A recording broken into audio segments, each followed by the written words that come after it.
Celtics Talk podcast is presented by 24autogroup.com. 11 locations across New England. What's up, everybody? Off-day edition. First of a couple off-day editions we'll have this week because the Celtics are back on the court and getting ready for the start of the playoffs. Of course, we won't know till Friday night who they will play in the opening round. Need to see how the play-in plays out. Kind of like that. Play out. And we'll find out. Will it be the Bulls? Will it be the Hawks? Will it be the Heat? Will it be the 76ers? And then maybe we can hone in and start breaking down that matchup. But for today, we just want to set the table, get people thinking about the playoffs. It was actually kind of unique being out of practice today. First, we got to talk to Brad Stevens this morning, sort of a end of the regular season State of the Union, but he also had a little bit of a peek ahead. Going to be a lot of Derrick White talk on this podcast. And also just the Celtics getting back on the court. You could hear them piping in garden-like music, the defense chants, all that, all trying to ready those minds for the playoff feel and being ready for that moment. Because it just feels like it's been forever since the Celtics played a game that mattered. It was early April, but certainly they downshifted a little bit. But as you'll hear Brad Stevens allude to later, one of the best parts is that they arrive at the start of the playoffs with their team at full health. And, you know, not only can you win 64 games, not only can you set offensive records, but the Celtics look like they will be healthy going into the postseason. And that is huge, especially when you start looking around the Eastern Conference and every other team seems to be dealing with something along the way, especially some of the teams you might see like Joel Embiid's health with Philly and maybe further down the road, Giannis and the Bucks. So on today's episode, here's how it's going to go. I'll start with a chat we had with Derrick White last week in preparation for the playoffs. I'm going to give you a chat with Luke Kornet, who gives us some details on the Stay Ready group and the evolution from the Bus One boys and Stay Ready group this year and just all those guys being ready for their moment. And then I'm going to leave you with Brad Stevens' meeting with the media this morning. 12 minutes of Brad just kind of, again, talking about the journey of the regular season and getting ready to crank this thing up and what this team needs to do to thrive in the postseason. So we got a lot to get to. Let's get started right now. Here's our chat with Derrick White. I want to go back to like this before the season. Al downplayed it, but I guess all you guys went into that room, talk about roles and stuff like that, and he says, I'm happy coming off the bench. Feels like everyone's had to sacrifice in some form. But what kind of tone did that set? And like just everybody embracing sacrifice overall this season, how much does that matter to you guys? Yeah, I mean, I think that when we sat down together, it was just like, we know what we're here to do. Like, we know what the goal is, and it's going to look different each night and probably different than we've looked at our whole career. So, obviously, Al's been our leader this whole time I've been here, and I didn't know no different than at the start of this year. So, credit to him to do something he's never done in his basketball life, probably, let alone an NBA career. And then, but yeah, we all just had that understanding of we're going to have to make sacrifices, and it's all for the greater good. You obviously lofty goals last couple of years, but like coming into this year and the roster changes, like how nice has it been to see like how good the regular season has been, and what does that add pressure to going into the postseason, and how do you approach it? Yeah, I mean, I think that we understood what it was when we came in this year, and I mean, I feel like every year you have that expectations, but especially this year with like adding Jrue and KP and just everybody coming back, so it definitely is up there. And then like you go through the regular season, and we're off to a great start, and so it just adds some more pressure, more expectations. But I think we've just been preparing and getting ready for this whole season and started in training camp. Tell me about adding Jrue to that backcourt. Like, what did you know about him from afar? What have you learned about him sharing that backcourt, and how vital has he been? We hear, like, especially about the defensive side and him quarterbacking a lot of stuff. Like, what's that been like working with him? Yeah, it's been amazing. I mean, he just does so much out there that you don't really realize till you're on his team, and you just see it day in and day out. And I mean, even when he was out of those couple games, you like I feel like Jrue might have made a play there, or gets his hand on a loose ball, or whatever it might be. And so just all the little things that he does on both sides of the court, and he's just another guy that doesn't care about how much points he has, what his numbers look like, and just wants to win, and he's happy if we're winning. the other new guy relative, like, you know, but like bringing Kristaps, how much of a priority is it to get him the ball in the right spots and take advantage of him in the post? And I guess what were your expectations, maybe what you knew about him before and what he's developed into here? Yeah, I mean, he's just a mismatch nightmare. You want to switch, he's going to punish you in the post. If you don't want to switch, he's going to pick and pop. And there's just so many different ways he can impact the game. And I mean, I knew he was a good scorer, but he does a lot of other stuff, especially defensively, that you probably don't really realize until you play with him each and every day. So blocking shots, just changing shots, stunting, just doing all the little things that we needed him to do. And it's been great just to get to know him and just seeing those each night. Jalen came into the season saying he wanted to be all defense. It's tough on a team like this when you got you and Jrue, already all defensive guys in that backcourt. But Al was saying that him taking on those challenges really resonated, makes everybody else kind of go up a level. What is it like when Jalen wants to be great on that end? Yeah, it's unbelievable. I mean, he's picking up point guards, guard bigs, like just an athletic freak, and he can just guard so many different positions. And he just really bought in this year. And I mean, I think he was a good defender before this season, but just taking it to that next level of just consistently doing it night in and night out, and wanting those challenges, taking on those challenges, and stepping up big time. What is the Garden like in the playoffs?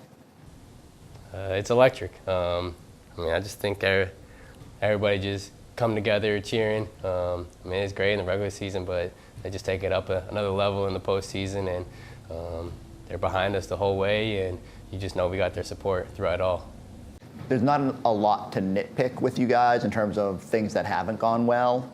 Though I think the one thing I hear is people say, crunch time, will they be able to go up a level? What gives you confidence that in the playoffs, in tight games, your best basketball will come through?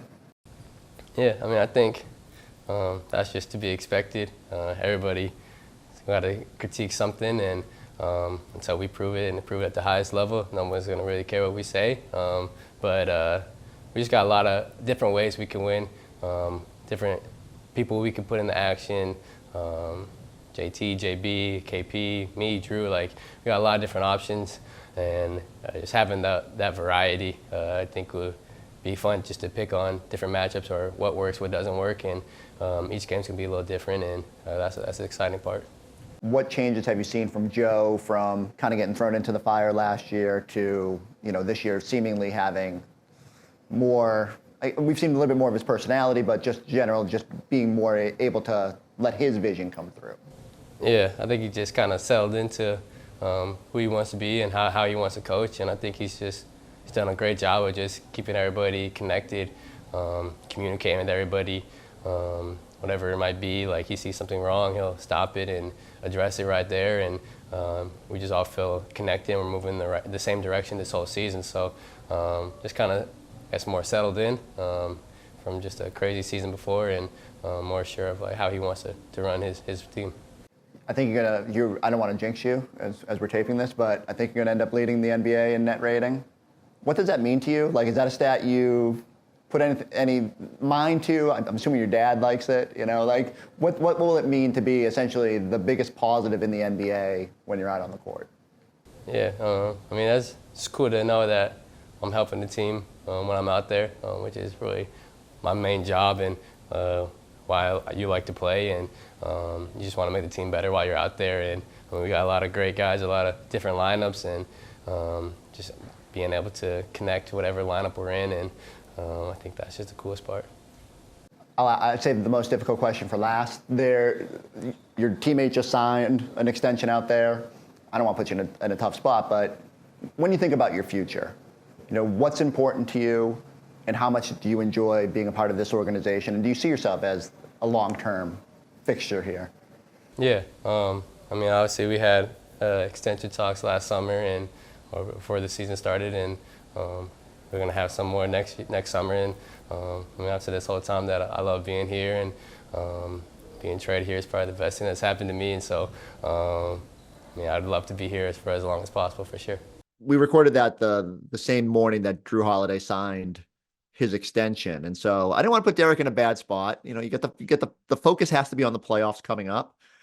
And yet, I know a lot of people have been asking me what happens from here, and will Derrick sign that 4-year, $122 million extension this summer? It's the most the Celtics can throw in front of him. It'll be a delicate dance for Derrick White. He can take that security. He can know that he'll have essentially be under contract for the next 5 years here in Boston. He'll be part of this core. He'll be lined up with Jason Tatum in terms of deep into the future. And I think but do you bet on yourself and try to hit the open market a year later? I'll be very interested. I do think Derrick has a lot of reasons to think about just getting this extension done and being part of this core and being happy with his role.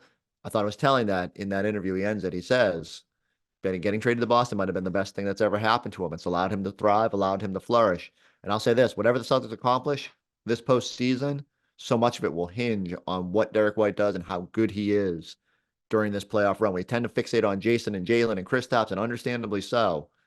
Don't forget about Derrick.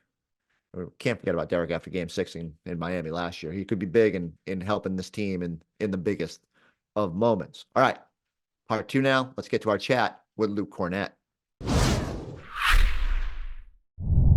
You've been here for the success of the 22 season. Like, what feels different this season compared to the first go around and the first successful run to the finals? I feel like that first year was a lot of and we were just going out and competing it one by one, and then you ended up kind of with the success that we had. But I felt like it was a lot more of just like kind of like a rush and like a sprint through kind of a thing. Whereas I feel like this year's just been, and obviously we're a much different team and a lot of different players, but I feel like just from like the technical thinking side of the game and just like kind of knowing everything like with the end goal, just knowing like how versatile and like kind of growing those sides of the games. I feel like we're able to, like dominate to certain extents with like an identity in the past, but I feel like trying to grow that in terms of, being able to respond to just different situations that we know we're going to find, and to have that experience to know kind of what obstacles we'll need to overcome on the way, and be able to have that, but then also be able to just maintain the competitive edge of like every single game this year. I feel like we've never kind of looked past the day that we have at hand, and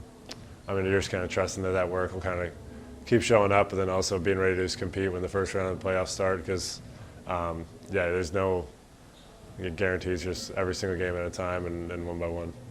Tell me about the moves in the offseason, obviously getting Jrue and Kristaps. Let's start with Kristaps. What did you know from the outside, and what have you learned about him since he's been here and how he's changed the dynamic of the team? Yeah, I was fortunate enough to, like, I don't know, although I never really played with him, I was with him in New York when I was like a two-way in my second year. And he was obviously a talented player then, but I feel like his game is really just kind of rounded into form. And especially like his like ability to shot make and just kind of dominate a game on both sides of the ball, I feel like has just kind of gotten sharper and sharper, especially with the time that's passed. And so on the court, I feel like it's pretty obvious in terms of like just the experience that he's grown in his game, and knowing what his strengths are, just being able to get to that every single time. And then off the court, it's just like, it's funny because before I was not really around the team as much, so I didn't know him as well. But I feel like just in terms of like confidence about himself and where he's at and knowing who he is, and he's a very easygoing, easy to connect with guy in terms of like he's wanting to have like a good time and have everyone involved. And I think he's the type of guy who wants to bring everyone together and like be a part of that. And so I feel like, from a personality side, he was like very easy, just kind of fitting in and wanting the group to do well, and like excited to kind of meet and interact with everybody. And it's just been a great addition to our group, and we're happy to have him. And what about Jrue? Same deal. Like, we've heard a lot about Joe telling him at the start of the year, you have the right to call stuff on the court, like make sure guys are in the right place. Whatever. Like, how much confidence do you have in him as sort of like the quarterback of that defense and making sure everybody's in the right spots? Yeah, it's amazing because like in terms of just like communication is one thing, but just his intensity, I feel like just kind of ramps it up for everybody. That you kind of just like have to follow and follow his lead basically. And like he's obviously like a lot of times like on the ball, and just making things like really difficult. So I feel like it is amazing in terms of how much like work it kind of takes off of everybody else. And his action just gives so much clarity because it's like you want to sort of be in a coverage and then he just can blow it up and make the possession for the other team into something that it's not. So I feel like for that sake of things, like it's amazing how competitive he is, but then also how just like adaptable and like aware that he is on both sides of the ball in terms of just sort of making the right play, and then also just like the competitiveness of playing the game and being able to like move on really quick when something works well or doesn't work well and just keep playing. I think it's a gift that he definitely has and brings, and he's there to play the game and to like do it as hard as he can, and it makes it easy for everyone else to just kind of follow and like kind. Tell me about the journey of the Stay Ready group. Because, that 22 finals, you got you, Sam, Peyton. You didn't get a ton of time, obviously in the postseason. Yeah. Then we did the Bus One Boys thing last year, and you guys start to grow, and now this year. Like, you guys could be, like, big parts of this. Not that you weren't, then. I'm not trying to diminish, but like, obviously the on-court stuff could be bigger this year. What's that been like to sort of grow and develop into that? Yeah, it's definitely... it's weird because I've kind of harped on it before, but it's like the whole time when you're preparing, like even like 2 years ago and like before that, it's like you're just trying to be ready for like whenever you might be relied on to be able to play. And so I think like obviously having a little bit more of a role for all of that group, but I think it's just kind of like been the same kind of mentality. Just now you have like a little bit more like foot in the game, I guess. And we know what we like can bring each guy, and that once again, like the goal for the entire team is just like always about winning, like no matter who that is or what situation that is. And I feel like that's been evident for more than just us, but like, I mean, Derrick obviously has gone from like coming off the bench and like when he first got here to like kind of fitting into being more of a part of it. But I feel like when your overall identity is something a lot more of just like whatever it takes to help your team win, then you don't care if that's like doing 5-on-5 after practice or like when you're in the game and you're more having to take care of your body, knowing you have to be ready for that. It just kind of changes the way in which it looks. But it's definitely cool, like in terms of looking over year by year of like being able to trust the work and be able to look back on that and knowing like you're doing the right thing then, and to be able to trust that when it comes to now, and that like you're the same person and player, although you've grown in your abilities. But I think it's awesome to have that continuity too of like being able to been in Maine with Sam, and like been with Peyton since when I first got here from Chicago, and it's a weird thing of like, careers are long and they're going to look a lot of different ways, and I think that's a big part of being in the NBA is being able to adapt to whatever the situation kind of requires and whatever helps your team, and it's a testament to those guys too that they've done that and stayed the course and just continue to get better and better. What's the Garden like in the playoffs? Oh, it's fun. It's amazing. The Garden's incredible, like in a regular season game, and it's how like a lot of other places can be sort of in the playoffs. But I mean, just that intensity, and I feel like the games just count so much quicker and more heavily that I feel like everybody's ready to go, and it definitely gives us an edge of just the intensity, the knowing like what you're competing for is just evident from the second year in warm-ups and the energy that's in the building. So. It's something that like we're blessed to have, and is a testament to all like the teams that came before us for like building it and for the city of Boston. But it makes us, you want to play as hard and compete as well as you can, and I feel like that's preparation has kind of prepared us even throughout the entire season of being ready for the playoffs now coming. Nice. That's all I got for you. Hey, what was with the three the other night? Was that low clock? It was low clock. Yeah, let it fly. Did you know you hadn't? Because like it's become a thing, right? Like he hasn't taken one, he hasn't taken one. Well, see, the whole thing is I've been like, I'm not trying not. Well, if the opportunity comes, which was that, like it's like, all right, low clock, I'm open, and we're kind of in a tough spot. It's like shoot it, 100%. Now you can't take a heave or anything the last few games here. You got to keep that percentage. And I will try to maintain the same idea of if it's the right thing to do at the time, I will do it.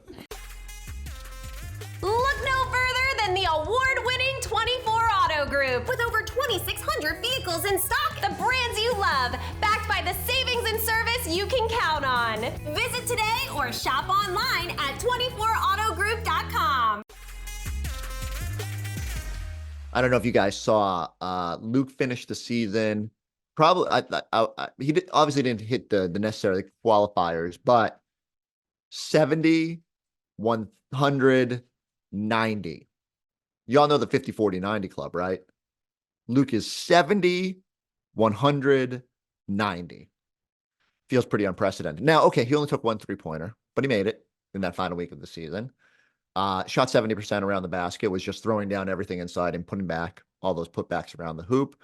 And he needed a couple free throws late in the this final stretch to get him back up over 90% at the free throw line. Well, he did it. So it won't go in the history books. Like I said, didn't take enough shots from the various spots. But Luke can celebrate. He was super impactful this year. And you'll actually hear Brad Stevens coming up in the next part, talking about like everyone was so fixated at the start of the year about the bigs. Like, do they need another big? Do they need to make another move? And Luke and Nemish were just so good this year and so steady. Like Luke for mostly the entirety of the season. But even when Luke got hurt and Nemi had to step in for a couple weeks, there were people like, wait, should this guy be on the parent roster now? He was ultimately rewarded at the finish line of the season and getting the call up, and will make him playoff eligible. But credit to both those guys for hanging in there.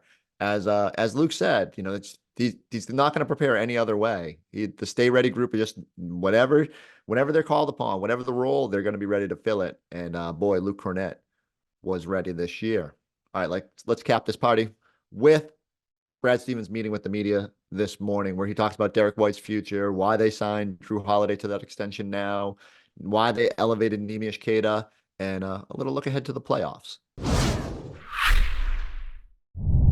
Brad, how do you feel after regular season heading into the next stage? Yeah, I mean, I think the players, coaching staff, support staff all did a great job during the regular season. I mean, it's hard to argue, right? And not only playing and getting the results that put us in position to get home court throughout, but also, just the keeping the eye on the long term with bodies and health and everything else. So I thought everybody did a really good job, and just going to need us to continue to all be really good in whatever role we play in here, to help support the guys. You've been through many of these journeys now. How do you feel about this particular group as they get ready? Yeah, I mean, I really like this group. This group has a lot of answers. Can do a lot of things on both sides of the ball.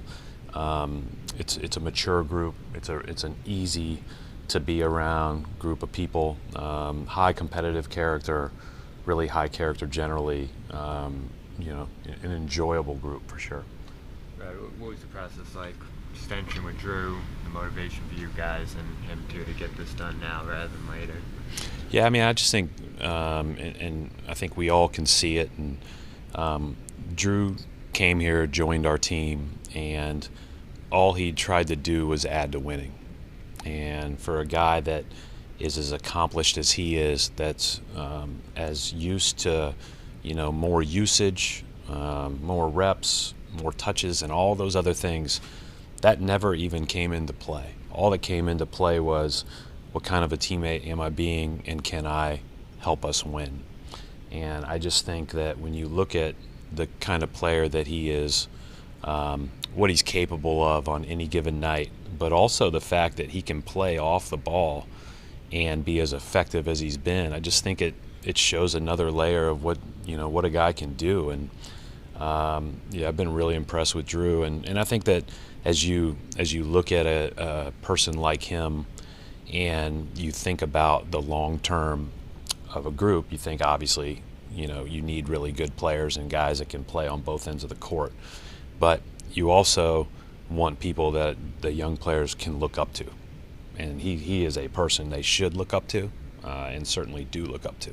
Obviously the one starter is not locked up long-term. Question for later, but Derrick, how much motivation is there going to be to get something similar done with him and keep this group together long-term? Obviously it's a bigger payroll now, but just how's everything going to come together, you feel like? Yeah, I mean, I can't talk about much with things that we're not allowed to discuss until July 1st, but Derrick's had an amazing year. Derrick is a huge part of our team, and we want him around for as long as we can keep him around. What do you guys go to Nemi for the final roster spot? What do you guys go to Nemi for the final roster spot? Yeah, I mean, I think that just generally first of all, Nimi's been great when he's been with us. And, you know, we've had moments this year where we've had, you know, only 2 bigs available. And oftentimes with Nimi, he's been able to come in and really fill a role and keep our team at a high level. You know, the likelihood of anybody that you sign at that 15th spot playing huge minutes in a playoff run is probably pretty low. But he's shown that he's able to do that if surrounded by the right guys and in the right role. And so that was one thing. And then obviously, you know, with the contract that we signed, we think Nimi is more than just a right now player, right? We think he's a guy that can help us in the future. I've been really, you know, if you would have asked me going into the year with our 4 bigs, maybe we were a little bit unproven. By the middle of the year, I was like, damn, that's a really good group. Like they can really play. And, you know, they can play, you know, Al at the 4, Kristaps at the 4 with those guys, or single without them. So they gave us a lot of flexibility this year, and Nimi was a big part of that. Brad, when you put this team together, you probably have your thoughts of this is how I hope it goes. How did the way the season went compare to those expectations for you? You know, I don't really know that I think first of all, you can never expect that you're going to be 64 win team. I mean, that's a really hard threshold to meet. No matter how good you are, no matter how well organized you are from a coaching standpoint, how many options you have from a playing standpoint, that's just a hard thing to do. So I don't know that was my expectation, but being able to see what we're capable of on both ends of the court, you know, I'm not surprised, you know, that we can be a really good basketball team. You know, that doesn't guarantee anything. You've got to go out and continue to play well and earn it and do all those things. But we have, you know, we've got a lot of good players that want to be a part of something bigger than themselves. And that was pretty clear from the get-go. And, you know, I think our job is to try to fit it all together. And with Joe, obviously he was thrown into, you know, bizarre circumstances beginning of last season. Now you have 2 full seasons. What kind of growth have you seen from him from there to now? Well, I said this at the end of last year. I said at the beginning of this year. Joe did a really good job last year, and then, you know, just picked right up on it this year. And obviously, you're going to be, you know, everybody in that second year of being a head coach learns a lot about kind of navigating the season, the schedule, the team, and all the challenges that come along with that. I don't think that's unique to him, but I do think he's done another really good job. You know, and I think that he's as good as there is at getting a group on message and staying on that message and being able to hone in on this task at hand. And this group, you know, was very consistent with that throughout all 82 games. Brad, Jason and Jalen have been through just about every phase, and they've all done it together. How confident or how valuable is all their experience and all they've seen heading into the playoffs? Yeah, I think what everybody brings is valuable, right? I think that Jason and Jalen have achieved a lot and have been high-level players on big stages for a long time. They've been through a lot. They've made deep runs. They've lived both the great highs and the really tough days of, you know, that the playoffs bring you. And so there is an experience factor there that they can help with. But we've got Al Horford. He's lived it as much as anybody, right? Jrue Holiday's won and lived it. You know, I value some of the guys that haven't lived it as much because they'll bring a fresh naivety to it. You know, I just think that there's power in all of that. Brad, just wanted to ask you about the play-in tournament now, a couple of years into it. Your thoughts on how that's kind of going from both sides, and also just looking at the West and how there was that logjam at the top just right before the end. What do you think about the process and how this has gone? Yeah, I think the play-in tournament's a great thing for fan engagement, for interest. If you are a 7 or 8 seed clearly, and you know you're in the play-in tournament, it's probably not as fun, right? I lived that a couple years in my last year of being a head coach, but I do think that it's been great for every other which way, and you know, I think that's one of the many things I think the league has done really well, and and trying new things. I mean, this was kind of an offshoot of the bubble, right? Was, we had all these teams going, and just because they were all going, we were going to say if you were within a certain amount of games, you're going to get a chance to play in for your spot. And, we saw how fun that was in that setting, and, the league jumped on it, and they were smart to jump on it. And just flipping that around, now that you're a 1 seed and waiting to see who you're going to play, does that make it more challenging on you guys? Everything's challenging in the playoffs. I don't think there's the one thing about the playoffs is you better play well. And so we're going to play a really good team right out of the gate, regardless of which of the 4 teams it is. And we're going to have to be ready, and we're going to have to play well. Brad, a college basketball kind of insider tweeted out that if there was an opening at your home state, that don't be surprised if you were approached about it. What's it like to still have your name thrown into college rumors? And I don't get into I don't get into any of the rumor stuff. I mean, I've got a heck of an opportunity here. We've been here 11 years now, and gotten a chance to see this team do a lot of cool things and go a long way. And, our goals have been the same as since we moved here. We'd like to, get over that hump. So I've got plenty enough to do right now rather than to think about all that stuff. Kristaps has talked a lot about his kind of maturation over the last few years to really kind of find his game in his career. How have you seen that all kind of come together this year, and how does he look as far as being ready for making, hopefully for him, a deeper playoff run for the first time in his career? Well, we're not asking any of these guys to do it alone. It's not on any one of those guys. I mean, at the end of the day, people have a tendency to focus on individuals, or coaches, and then they, you go through after every win, it's the same story. The praise after every loss, it's the same story. The deep scrutiny, it's just the way it goes. So you have to just be prepared for all of that.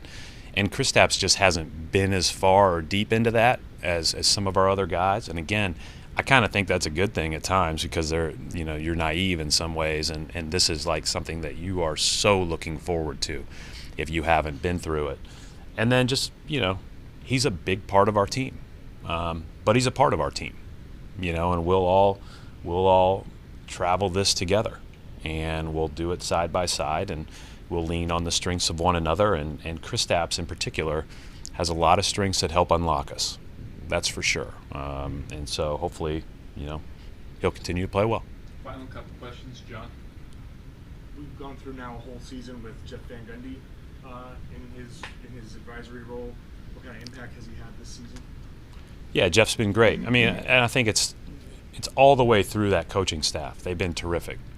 Jeff in his consultant role, our 6 player enhancement coaches have been amazing with our Stay Ready group. I mean, you watch those guys off the bench play all season, particularly in the last 2 games. Those guys can play, and they're ready to play. And then the coaching staff has been really good at making sure we're on the right track every single game. So I would say it's all been great. I will say this, I've known Jeff for a long time and gotten a chance to spend a lot of time with him over the years. It is fun watching a game with him when he doesn't have to speak in 15-second sound bites. He's pretty entertaining. Did that set you up kind of with the ideal scenario, just getting to rest the starters for the last 2 games and kind of just recalibrate? I mean, I think everybody can look at it however they want to look at it. Listen, the reality is we're going to have to play well on Sunday and beyond. And so, I've seen teams that go in and, they have to fight scratch and claw for everything, and then they're rolling, right? And I've seen teams go in and rest. And I've seen both groups play, well or poorly coming out of it. Bottom line is, after practice today, tomorrow, Friday, we're going to have to get ready to play well. And so I don't know if it's ideal or not. I'm excited everybody's practicing today, though. Thank you, Brad. All right. The ball is rolling. We're hoping to help you fill these minutes and hours and days until the Celtics are actually playing basketball again. Sunday, some point, against somebody.